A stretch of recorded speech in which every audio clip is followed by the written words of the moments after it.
only are we bad at remembering to video stuff, but we did video a bunch of stuff and we lost it. Michelle and I have no idea where it ended up, where on the computer. So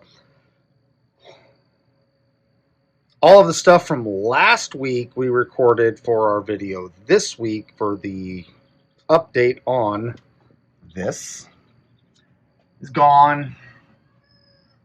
So we had below 20-degree weather with wind, and still had some pretty good wind this week. But we had below 20-degree weather, and it kind of sucked. We found some issues with the brooder not maintaining temperature, but thankfully we had time before the baby chicks hatched. So I made some of these guys. That's just like 3 layers of cardboard with insulation tape over the top of it. I love insulation tape. But then there's also these guys with the cool little flappy handle to go right in there, like that. So during the 20-degree weather,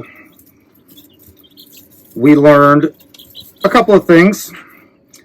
This does not read correctly.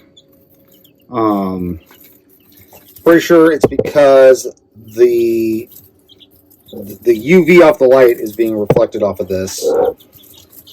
These guys are a week old right now. We've had no losses. They all seem pretty lively. They all seem to hang out. Nobody's gotten sick. Behind all of the insulation tape is 3/4 inch styrofoam. Now I'm cheap, so this actually came out of a bunch of packaging we got, like our ice maker and the new chest freezer and the kegerator. Any of the flat 3/4 inch cardboard we get, I save because I use that stuff. But for now, this thing has been maintaining temperature like a champ. It's probably about 70 something right now, just air temperature. But in here, it's staying nice and warm for them. I'm not going to go get Michelle's fancy laser gun.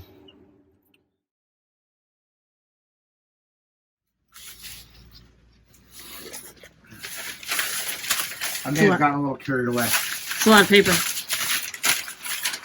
So, yeah, off me. So you come in here and kind of see what I did. And the temperature already went from 54, just with me finishing it with the door open and everything, to 58. Now, granted, it's been like 45 minutes or an hour or something like that I've been out here messing with foil tape.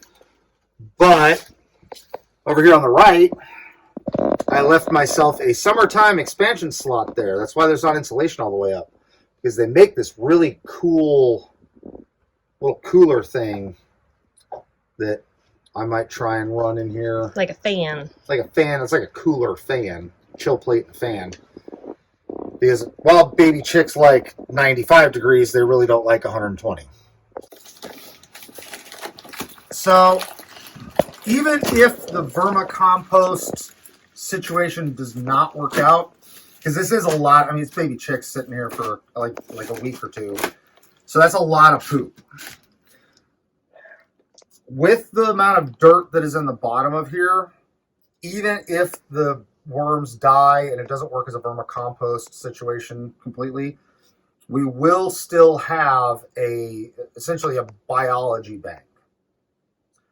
Because my opinion on apple cider vinegar and water isn't necessarily that it's doing anything for the baby chick's health. It's simply occupying a sterile medium to prevent other things from growing. Because apple cider vinegar does have a lot of microbiology in it, and it will virulently spread out through all of that and take up all the little spaces and nutrients that nasty stuff can get in. Same concept with the dirt. If you have a completely sterile medium going in, that is now a very good place for stuff you don't want growing in your bedding and everything. So, knock on wood, the vermicompost thing works out, but if it doesn't, I still have a massive, like a 3 foot deep, I don't even know that, 3 square feet or something like that, of biobank in there that will adjust and start to be good. And if something does happen to it and we start having a bunch of chicks die, we just pull all that dirt out, start over with new, rinse and repeat. And, you know, if we want to grow something in here, I would not put it past Michelle to put a grow light in here over the winter time. Yeah, you can't see her behind the camera, but she's like already. So even if it doesn't work out for a baby chick brooder, we can still probably grow stuff in it. So.